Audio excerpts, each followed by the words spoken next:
Hello, welcome back. Dawn here. Today we're going to be doing some Copic coloring with some brand new stamp sets from Picket Fence Studio. I was immediately drawn to these new stamp sets from Yuzu Nook. They are absolutely adorable. We have Follow That Bunny. This is a great one for Easter. Those bunnies, her style is just so cute. And of course, my personal favorite here, we have Big Piggy Hugs, which has a gardening theme, so I was immediately drawn to this one as well. And I thought these would both be perfect for creating a scene card. It's been a while since I did a good scene card, especially with Copic coloring, so I was excited to get creating. First thing I did is stamp out all of my images. I went ahead and pulled most of the images from both stamp sets, set them up on my stamp wheel, and then stamped them in a Copic friendly black ink. Now I don't end up using all of the images, but I figured since I was doing my coloring, I might as well go ahead and color as many as possible, and then I'll have leftovers for any extra cards that I want to create. Now, like I mentioned, I'm going to be using Copics to color my images, but you could use any alcohol markers, colored pencils, whatever you have on hand or whatever your favorite coloring medium is. I'm going to go ahead and show the Copic colors that I used in case you are using Copic colors, but all of my bunnies are going to be colored the same, so I'm using E50, E51, and I believe E53. I'm going to pick a light source first, so in this case I'm going to use the upper right hand corner. And then all of my bunnies I'm going to color using that same light source.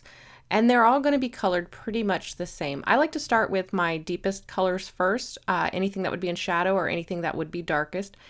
I'm going to go ahead and lay that in, and you'll see that I'm not putting a ton of this. I'm only kind of mapping in the areas where it's going to go. I can always come in later and reinforce any areas or deepen up any areas that I need to, but it's harder to take that color away. So I like to start off. With less because I can always add more. All right, then I came in with the next lightest color. This is E51, and I'm using that to fill in the kind of the majority of the bunny.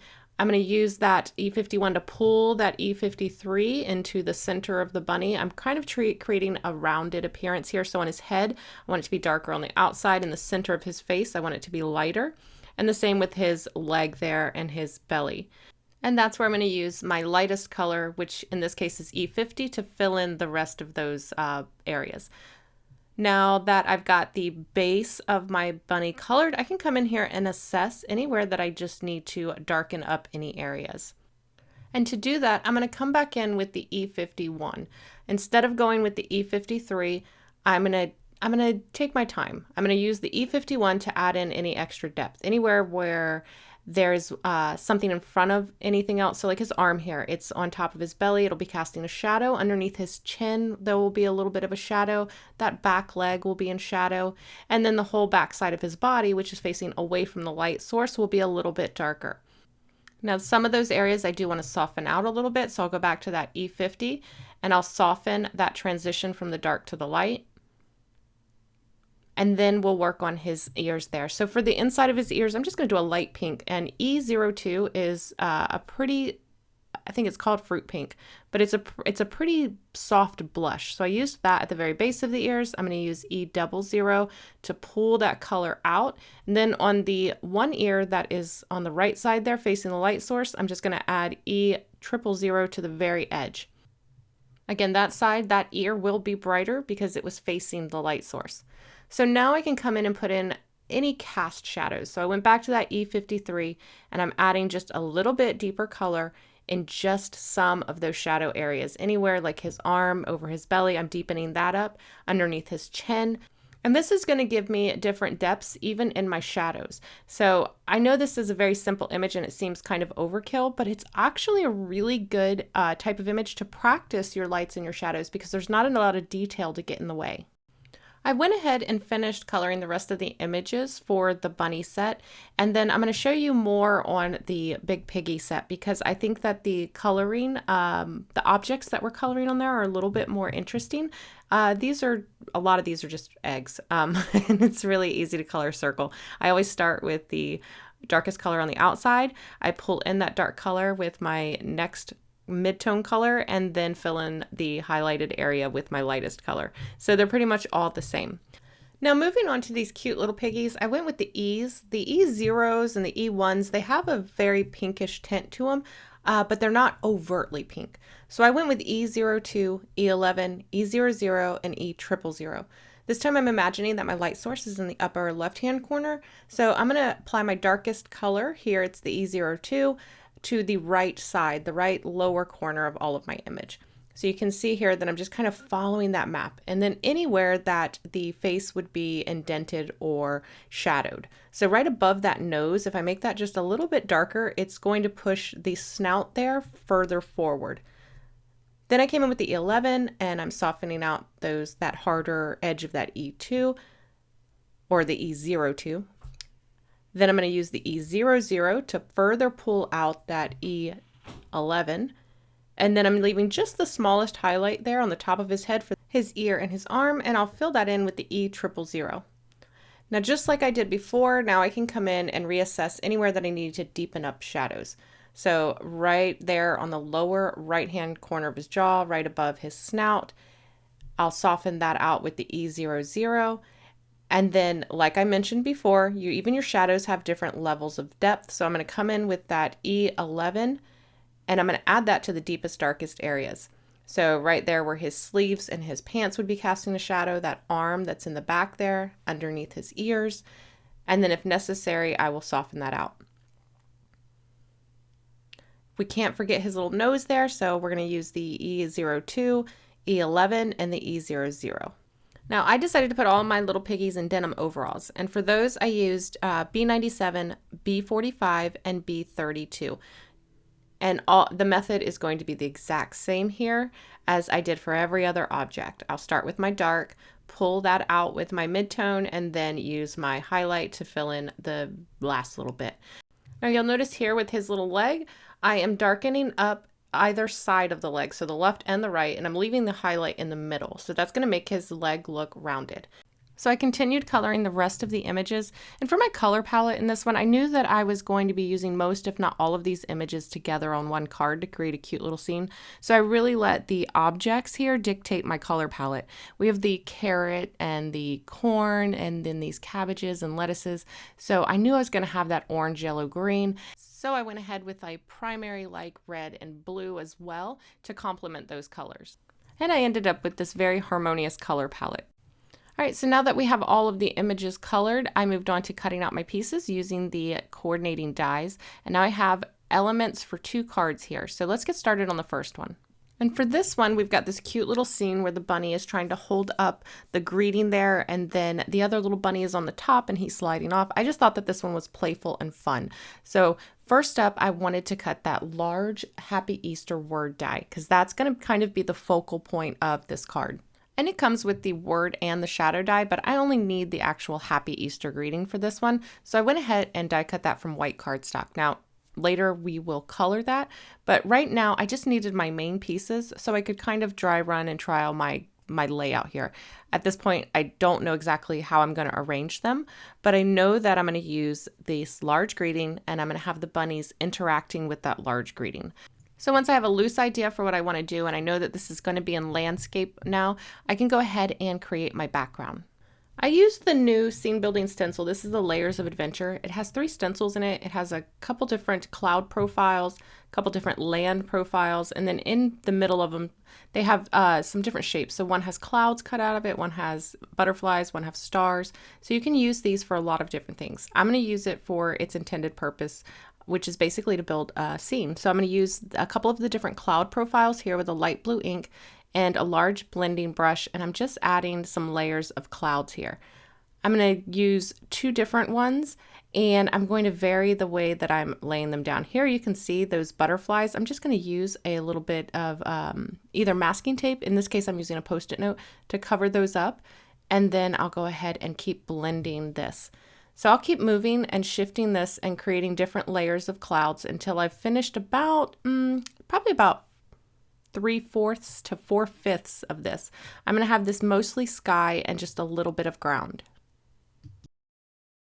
For that, I'm going to use the kind of hill-shaped stencil here. So you can see here, this one has just kind of like a little hill shape.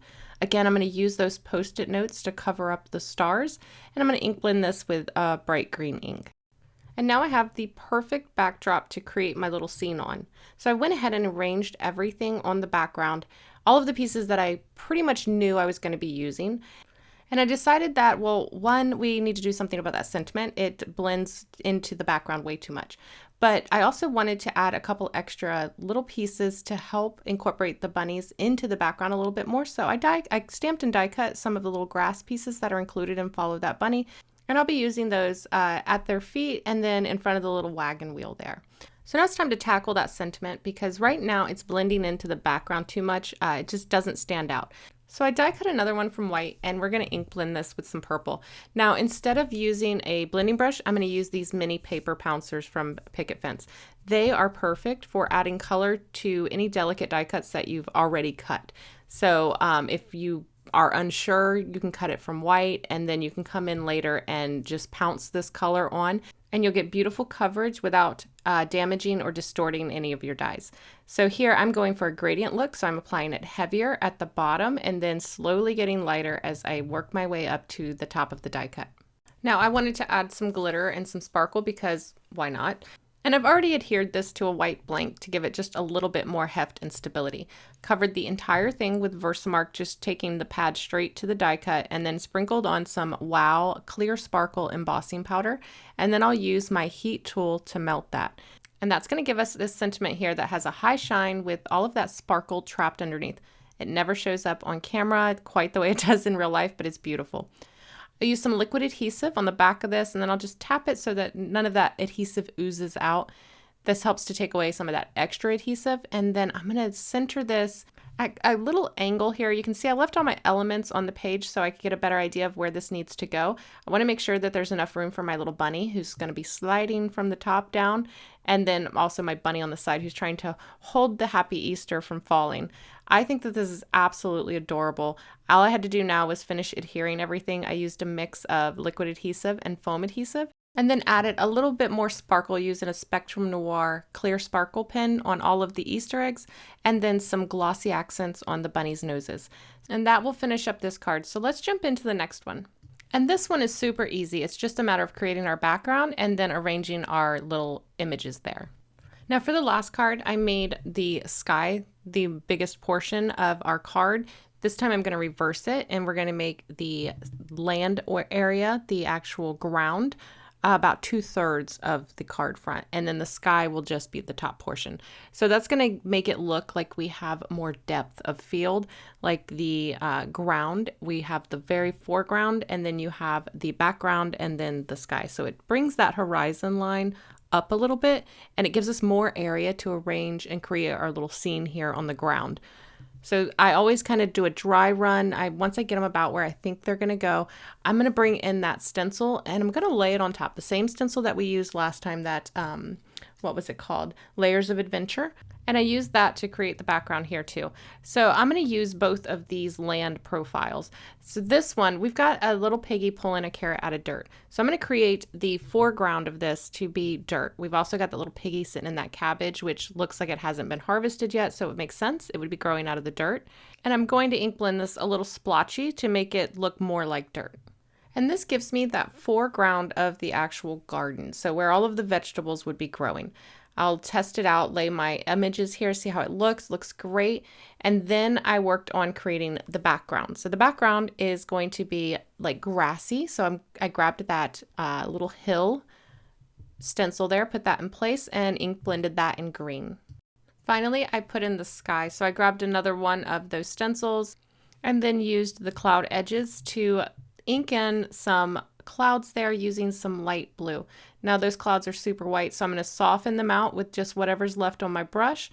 And then I'm going to reposition my stencil and then add another layer of clouds here. So now I had the perfect background to kind of create this little scene. All I had left to do was arrange my images and then adhere them in place. Now, once I had everything in place, I still felt like they could use a little something.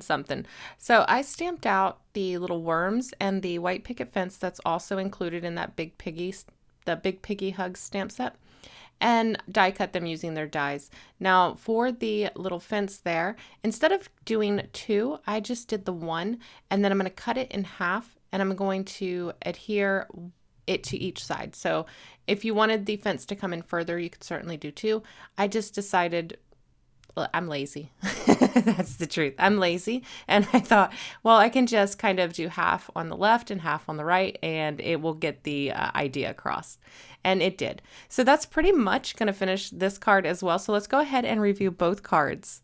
And I really like the way both of these turned out. So here we have the Follow That Bunny stamp set. This is just an adorable little Easter card. I think this would be appropriate for all ages and male or female. So it's gender neutral. I love the little bit of sparkle that I've included in here. And I think the playfulness of the bunnies and the way they're interacting with each other, I think is adorable. And then over here, we've got the Big Piggy Hugs stamp set. Again, another one that's great for all ages and is gender neutral. I love the way that I was able to create this multi-layered background here using that background stencil. And then look at the expression on that little piggy's face with that little worm. It's too cute. For a final little detail, I did add some dots using a Copic marker to the dirt there, just to add a little bit of texture. I feel like it's been forever since I used my Copics and created scene cards, so this was a lot of fun to do. I hope you enjoyed this video. If you did, don't forget to give it a thumbs up, and if you haven't already, make sure that you're subscribed so you don't miss any future videos. You know the drill. All of the featured supplies will be linked in the description box below. I want to thank you guys so much for watching, and I will see you next time. Bye.